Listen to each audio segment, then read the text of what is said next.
우리 주님의 사랑과 평화가 여러분과 함께 하시기를 기원합니다. 여러분 스스로 솔직하게 평가해서 여러분의 믿음은 죽은 믿음입니까? 살아있는 믿음입니까?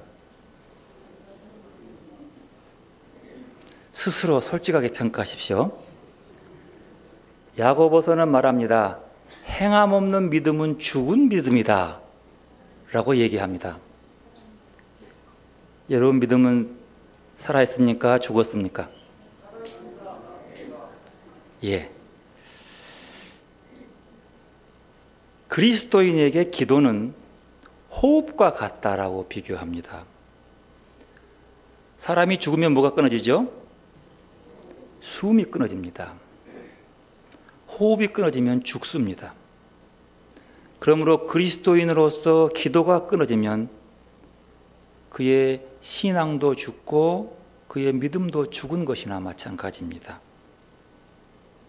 그래서 사도 바울은 쉬지 말고 기도하라고 우리에게 권면합니다. 여러분 쉬지 않고 기도하고 있습니까? 그러면 살아있는 거예요. 근데 중간중간 쉬면서 기도하면 굉장히 숨이 가쁠 거예요. 일주일에 한 번씩 교회에 와서만 기도하면 숨이 붙어있는 게 기적이지요. 기도는 하나님과의 만남이 그 목적이고 하나님과 함께 호흡하는 것이 기도인데 우리의 삶에서 기도가 끊어진다고 하는 것은 우리의 믿음이 죽었다는 거죠. 그리스도인으로서의 삶이 죽었다는 뜻입니다. 그래서 그리스도인의 삶은 하나님과 호흡하는 것이 중요합니다. 내 야망과 욕망대로 호흡하는 것이 아니라 매사의 삶 속에서 하나님과 함께 숨 쉬고 호흡하는 것이 중요합니다. 그러기 위해서 쉬지 말고 기도해야 합니다. 이렇게 기도가 얼마나 중요한지 우리는 다 압니다. 그런데 실제로 우리의 삶 속에서 쉬지 않고 기도한다는 것이 그렇게 쉬운 일이 아니에요. 정말 넉넉하지 않습니다. 왜 그렇습니까? 기도가 그렇게 중요한 줄 알지만 이게 숨이 가쁜지도 모르고 온전하지도 않은 거예요. 그러면 우리의 삶이 기도가 쉽게 되지 않는 까닭이 무엇일까? 제가 찾는 게 아니고 여러분이 찾는 것을 종합해 보면 첫째로 시간적인 이유 때문이라고 이렇게 정의합니다. 일상의 삶 속에서 기도가 쉽지 않고 어려운 이유는 시간적인 이유 때문이라 그렇게 말하는 이유는 우리의 바쁨과 연결되어 있고 게으름과 함께 연결되어 있습니다. 급하고 필요한 일들을 하다 보면 기도 시간을 갖는 것이 쉽지 않습니다. 중요한 일을 하다 보면 그럴 수밖에 없어요. 그런데 넉넉한 시간이 주어져서 기도할 시간이 있음에도 불구하고 게으름과 피곤함이 우리 기도 생활을 방해합니다. 이게 첫 번째 문제라는 거예요. 그리고 또 하나의 이유는 기도 자체에 맞들기보다는 기도의 결과를 주목하다 보니까 기도하는 것이 쉽지 않다는 거죠. 이게 무슨 말인가 하뇨? 이게 어떤 분은 이걸 남녀로 비유하더라고요. 이게 보통 남자들은 목적 지향적인 데 비해서 여자들은 과정 지향적, 과정을 중요시한대요. 그래서 남자는 누군가 대화하고 하려고 할 때 어떤 정보를 주거나 할 말이 있을 때만 이야기를 해요. 이게 맞는 것 같아요. 저도 누구가 전화하면 그냥 필요한 말만 하지 괜히 딴 얘기하면 쑥스러워. 근데 여자들은 관계를 중요시하기 때문에 꼭 해야 할 말이 아닌데도 계속 얘기를 하는 거야. 계속 얘기를 하면서 이어간다는 거예요. 이것을 기도에 적용할 수 있는데 기도에 맛을 들이는 사람들이 보통 여자들이 많은 이유는 그것 때문이라는 거죠. 어쨌든 분명한 사실은 기도의 의미는 과정이라고 하는 겁니다. 기도에서 중요한 부분은 기도하는 과정이에요. 이 기도하는 과정 속에서 나를 성찰해보고, 기도하는 과정 속에서 그 성찰을 통해서 하나님 앞에서 나의 모습을 돌아보고, 그리고 내일의 나를 미리 볼 수 있다는 겁니다. 그런데 인간의 욕심이라고 하는 것이 결과라고 하는 그럴듯한 유혹에 넘어가서 기도의 결과를 가지고 그 사람의 기도의 선과 악을 판단하는 거예요. 기도의 결과를 가지고 그 사람이 기도의 영빨이 세고 안 세고를 판단한다는 거죠. 더 나아가서 기도마저도 비용과 효과라고 하는 경제적인 관점으로 재단하면서 우리 힘으로 할 수 있다라고 믿는 거예요. 기도라도. 그래서 기도하지 않게 되는 우를 범하게 되는 거죠. 세 번째로, 기도가 쉽지 않고 기도에 실망하고 낙심하는 이유는 그 내용이 구체적이지 않고 어떤 내용은 너무 불가능한 욕심을 갖는 데 있다고 하는 거죠. 기도를 열심히 한 사람한테 물어봤대요. 하도 오래 하고 오길래 뭔 기도했어요? 라고 했더니 뭐라 했을까요? 글쎄 모르겠네. 하도 많이 해서 뭘 한지 모르겠어.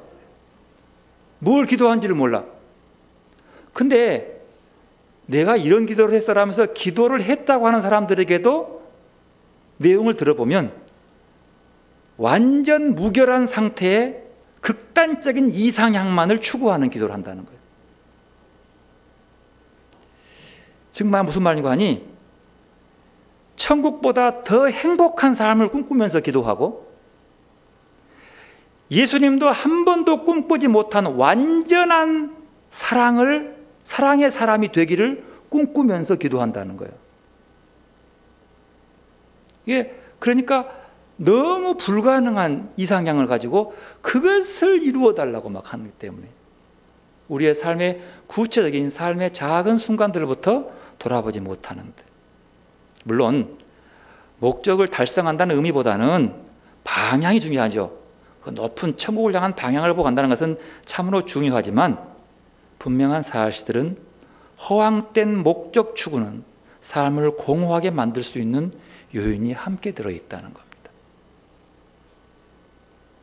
그래서 좀 더 현실적이고 인간적인 조건에 맞는 목표 안에서 기도하지 않는다면 기도는 또 하나의 정신적인 유희나 아니면 기도에 실망해서 해도 안 되네라고 포기해버린다는 겁니다. 그리고 마지막은 공통적으로 알지만 기도 실패의 마지막은 조급함과 성급함에 있는 거예요.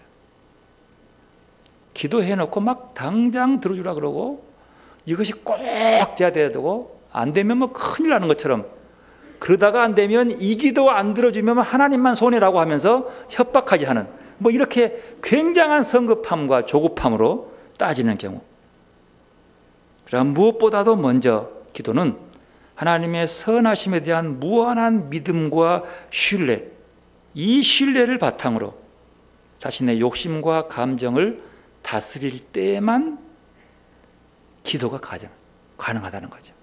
쉬지 않고 기도할 수 있다는 뜻입니다. 어느 사순절 묵상집에서요, 주기도문에 대한 특별한 묵상의 글이 있었습니다. 그 특별한 묵상의 글을 읽어드리겠습니다. 당신이 다만 세상의 것들만을 생각하고 있다면 하늘에 계신 이라고 말하지 마십시오. 당신이 이기주의 속에서 혼자 떨어져 살고 있다면 우리에게라고 말하지 마십시오. 당신이 매일 아들로 처신하지 않는다면 아버지라고 부르지 마십시오. 당신이 그분을 경배하지 않는다면 아버지의 이름이 거룩히 여김을 받으시오며 라고 말하지 마십시오. 당신이 그분과 물질적인 성취를 혼돈하고 있다면 아버지의 나라가 임하시오며 라고 말하지 마십시오. 그분의 뜻을 고통스러울 때에도 받아들이지 않는다면 아버지의 뜻이 하늘에서와 같이 이 땅에서 이루어지소서라고 말하지 마십시오. 약도 없이, 집도 없이, 직장도 미래도 없이 굶주린 사람들을 걱정하지 않는다면 오늘 저희에게 일용할 양식을 주시옵고라고 말하지 마십시오. 당신이 형제에 대한 한을 품고 있다면 우리의 죄를 용서하여 주옵시고라고 말하지 마십시오. 당신이 죄를 계속 지으려는 마음을 가지고 있다면 저희를 시험에 들게 하지 마시옵고라고 말하지 마십시오.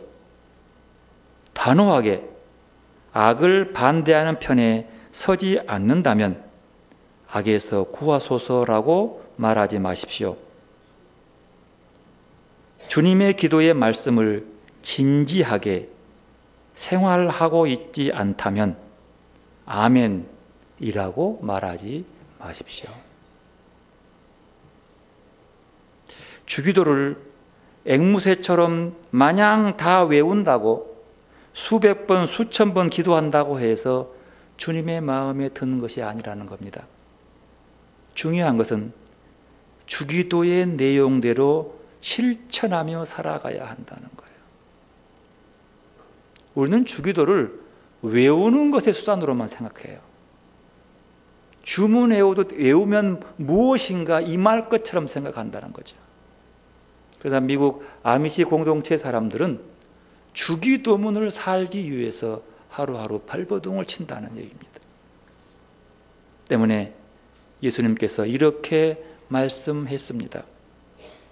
나더러 주여 주여 하는 자마다 다 천국에 들어갈 것이 아니요 다만 하늘에 계신 내 아버지의 뜻대로 행하는 자라야 들어가리라. 예루살렘으로 향하는 여정 중에서 예수님은 무엇보다도 그 과정 속에서 제자들을 가르치는 일에 집중했습니다. 오늘 본문도 예수님이 예루살렘의 십자가를 지기 위해 나아가는 여행 중에서 제자들에게 기도에 대해서 가르치고 있습니다.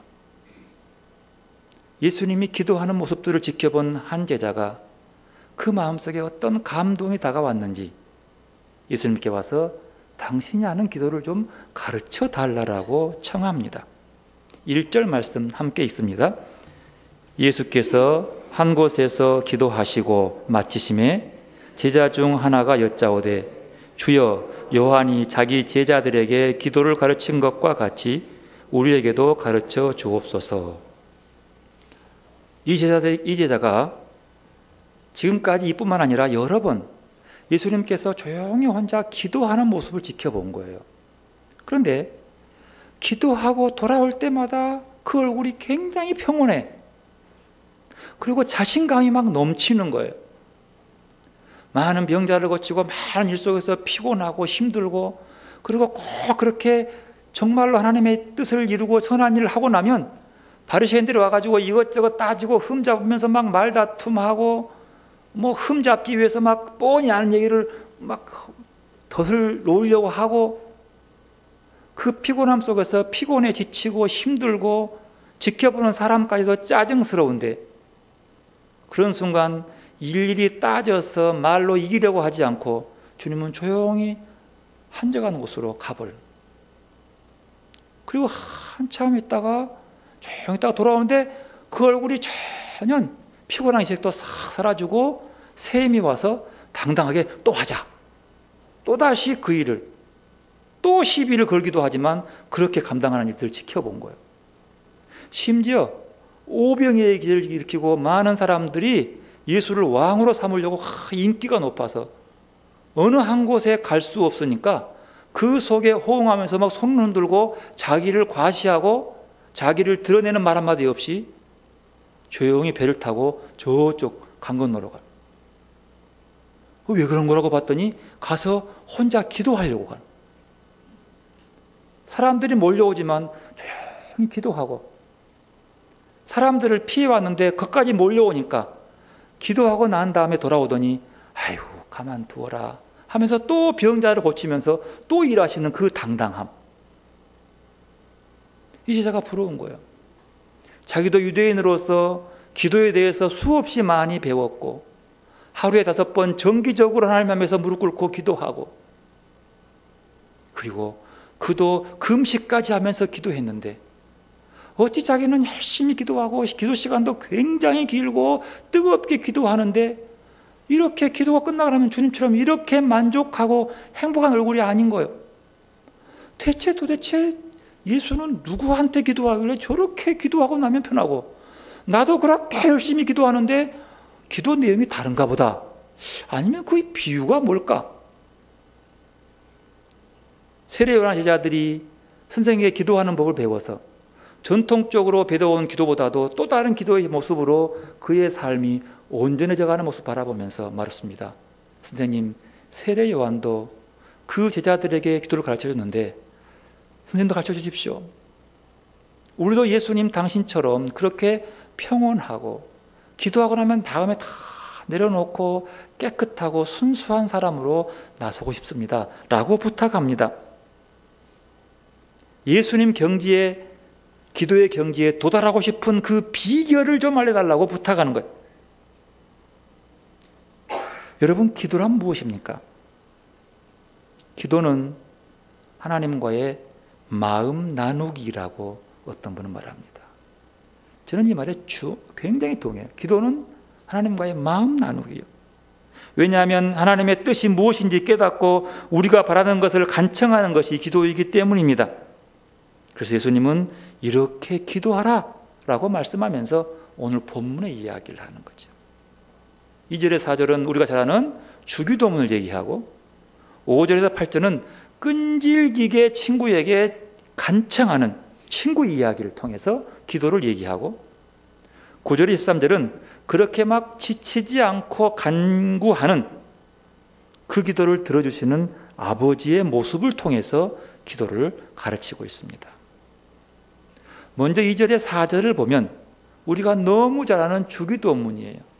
아주 중요한, 주님은 나는 이렇게 하나님과 기도한다라는 기도의 한 모범을 보여주고 있는 겁니다. 함께 읽습니다. 2절에 4절. 예수께서 이르시되 너희는 기도할 때에 이렇게 하라. 아버지여, 이름이 거룩히 여김을 받으시오며 나라가 임하시오며 우리에게 날마다 일용할 양식을 주시옵고 우리가 우리에게 죄 지은 모든 사람을 용서하오니 우리 죄도 사하여 주시옵고 우리를 시험에 들게 하지 마옵시옵소서 하라. 오늘 이 본문에서 예수님은 기도란 이런 것이야 라고 정의를 내려주지 않습니다.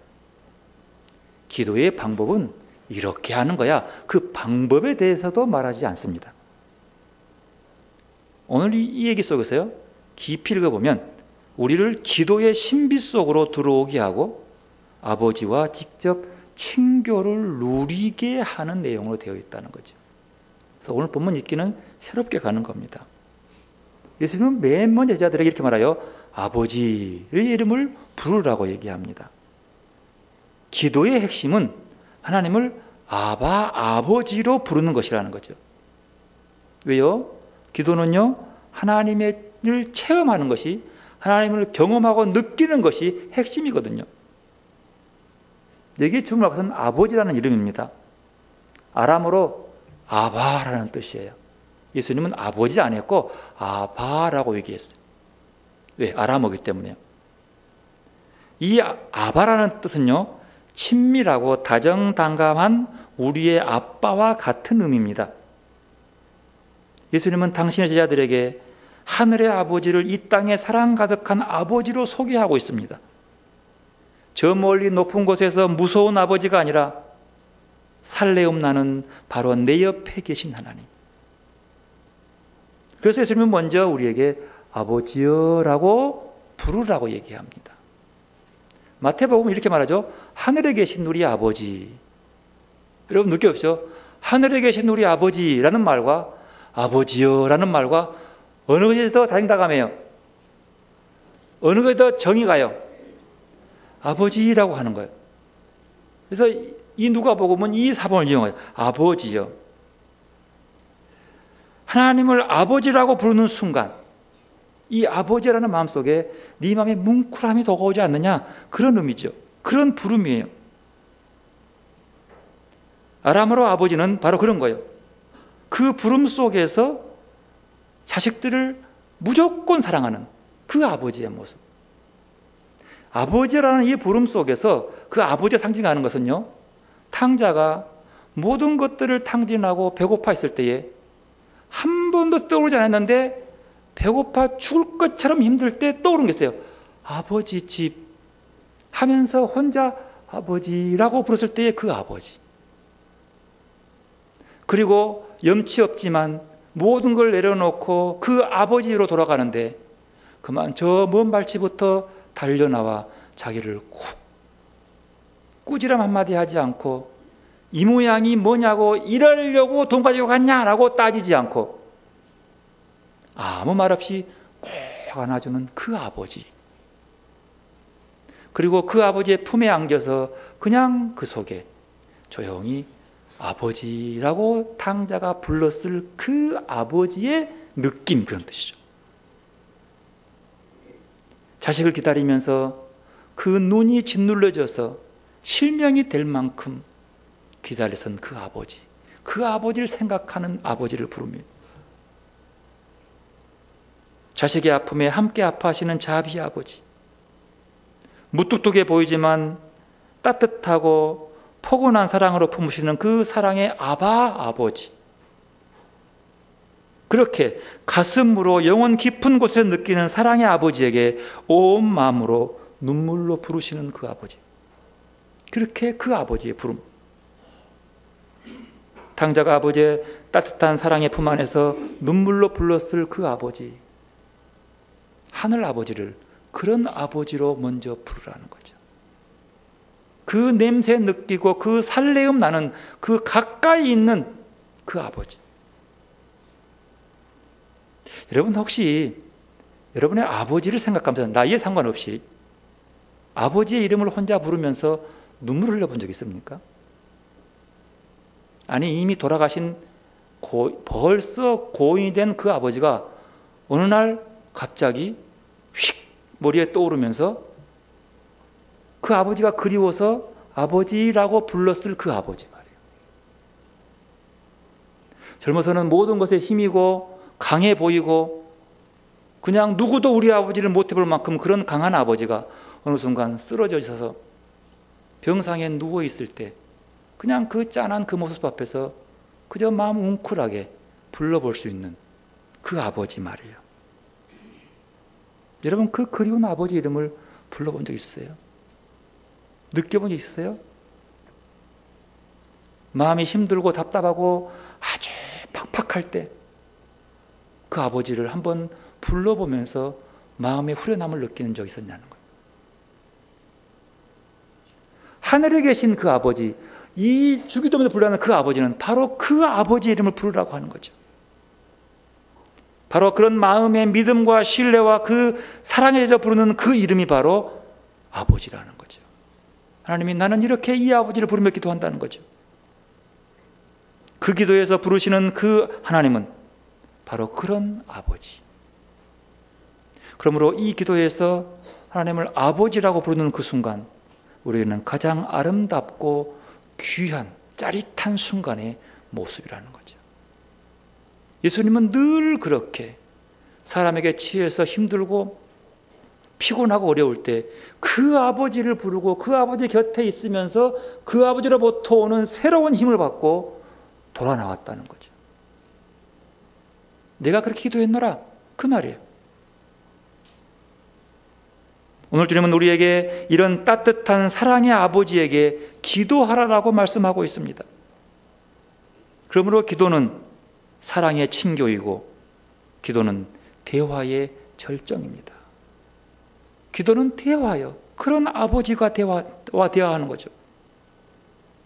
우리가 하나님을 아버지라 부르고 가슴으로 뜨겁게 아버지를 느끼고 인식할 때 그 대화는 따뜻해지기 시작합니다.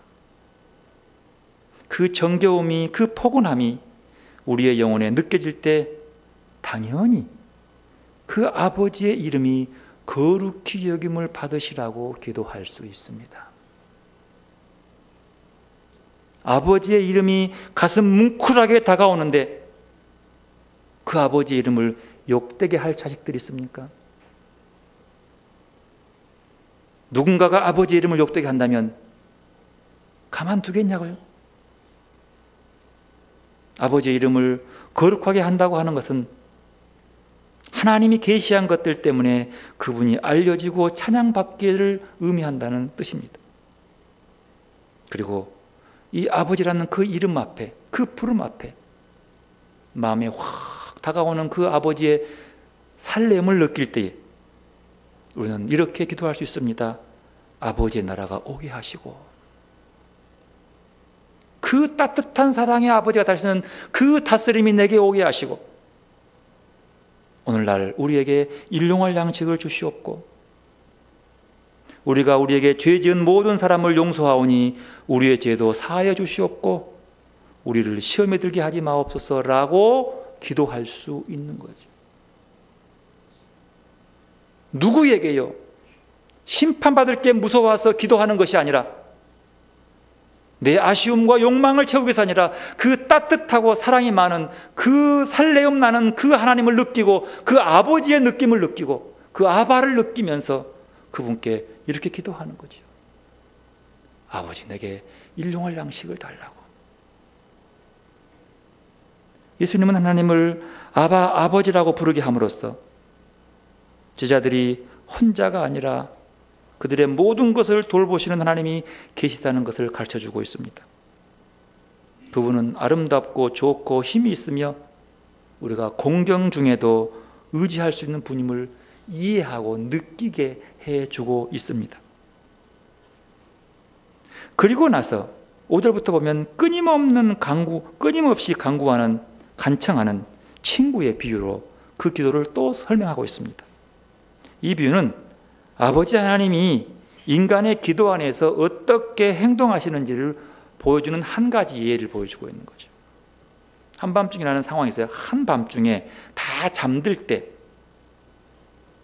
빵을 주고자 하는 마음이 없다 하더라도 거듭거듭 가서 간청하고 또 간청하고 아주 피곤하게 하면 그 친구가 들어준다는 얘기예요.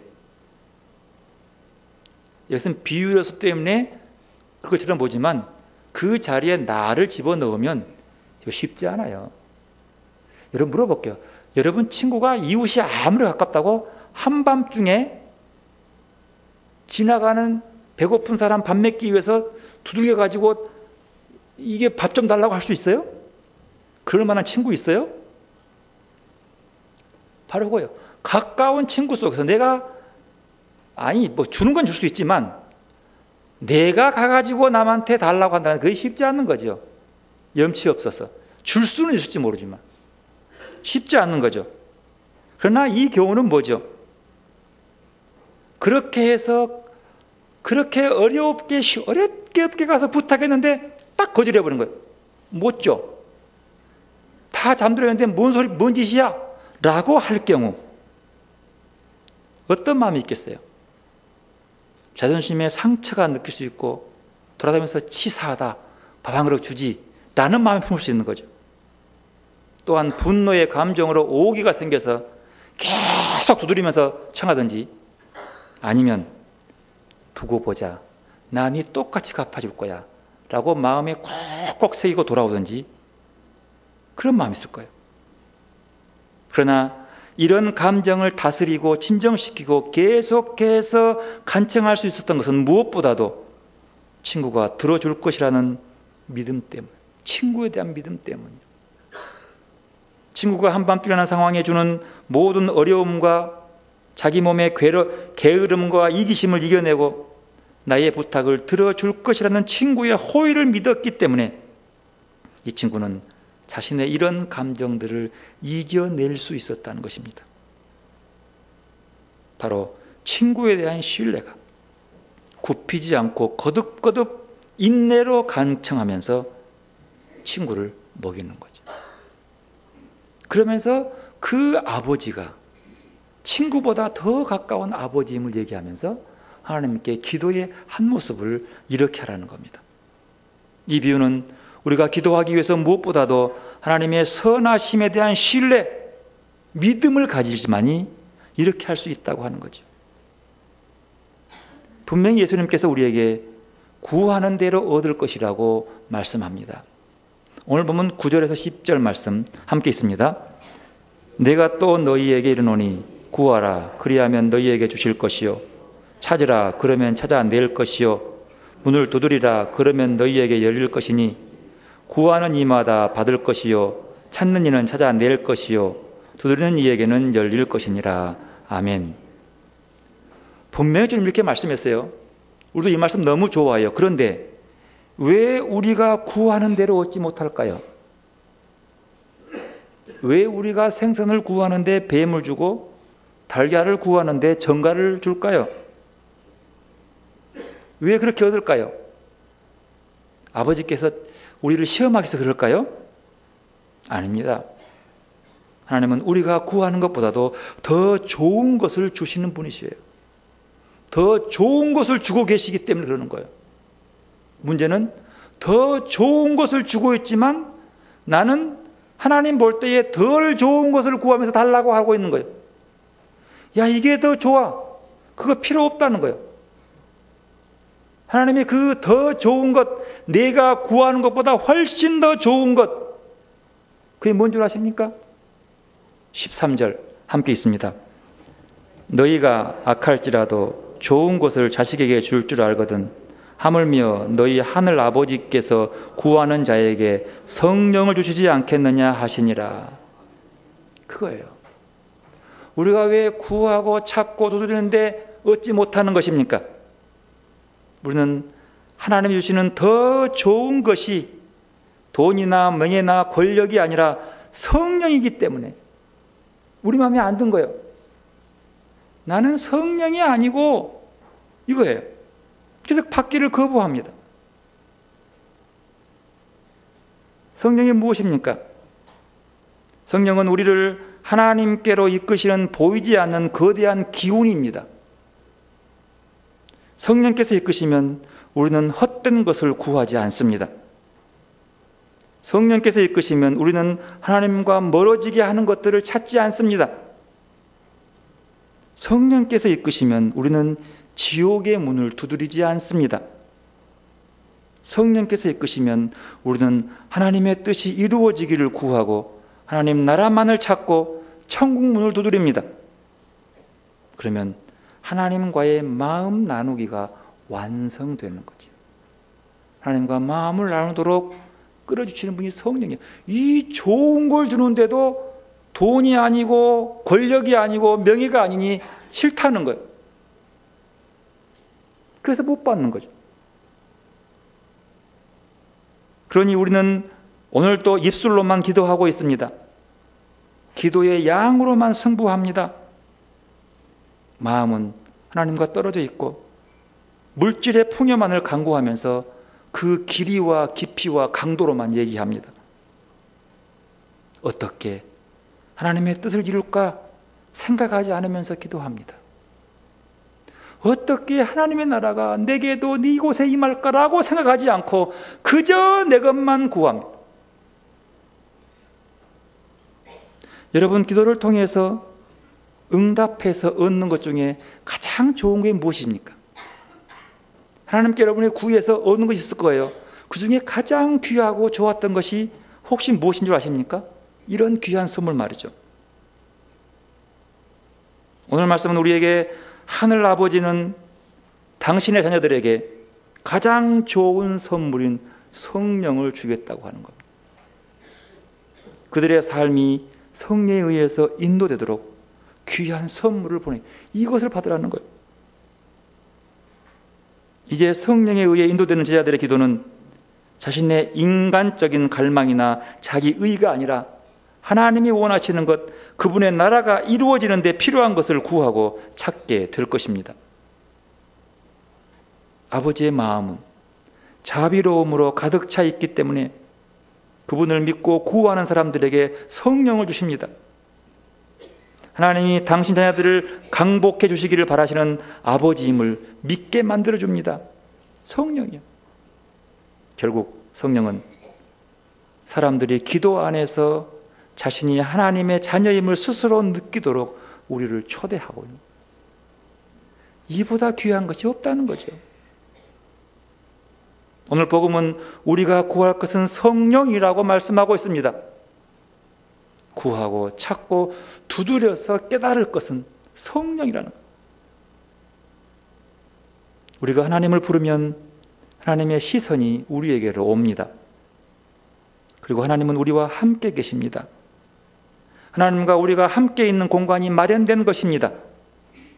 하나님을 아버지라고 부르는 것은 우리가 흔히 상상하듯이 하나님은 무서운 심판자가 아니라 아버지가 자녀에게 대하듯 사랑하고 베풀고 용서하며 함께 계신다는 뜻입니다. 아버지가 함께 계셔서 자녀들이 안심하고 행복하듯이 하나님을 아버지라고 부르면 그리스도인의 신앙인도 똑같이 행복하고 안전하고 평안을 느낀다고 하는 겁니다. 그 아버지요.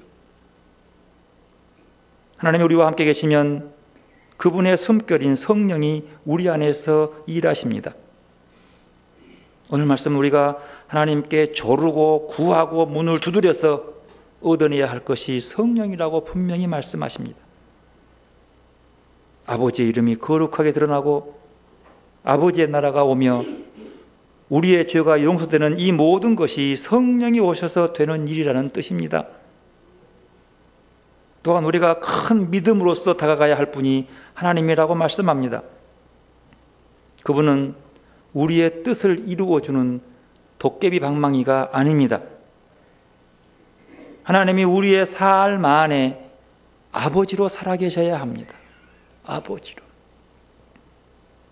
하나님이 아버지로서 우리의 삶에 살아계시면 우리는 변화가 됩니다.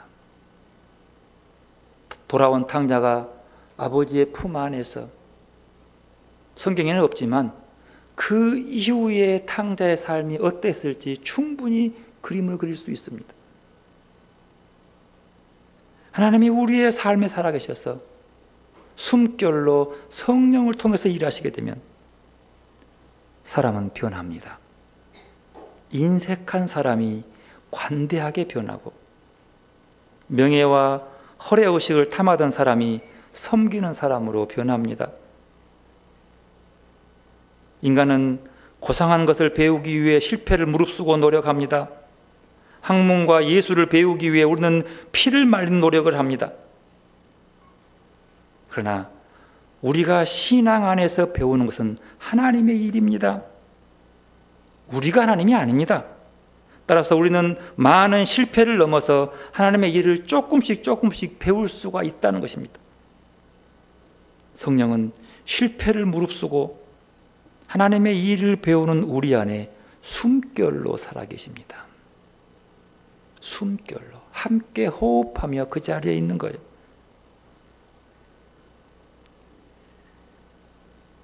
사업하는 사람의 목표는요, 이익 발생이랍니다. 사업적 관계는 그래서 너를 통해서 나를 먼저 챙기는 것이 사업의 목표예요. 맞죠? 속된 말로 돈 놓고 돈 먹기가 사업입니다. 친구를 만나는 사람의 목표는 말 그대로 친구를 만나는 것이랍니다. 이 말은 친구 관계는 너를 통해서 너를 챙기는 것, 이게 친구 관계라는 거죠. 너를 통해서 너를 챙기는 것. 식당이나 커피숍에서 내가 낼게 하며 돈 내는 것을 전혀 아까워하지 않는 모습을 흔히 볼 수 있는데, 굳이 비유하자면 돈 놓고 너 먹기, 내 돈 놓고 너 먹기, 이게 친구 관계라고 하는 거예요. 기도 안에서 맺는 하나님과의 관계는 이런 친구 관계에 따뜻함이 녹아있는 거죠.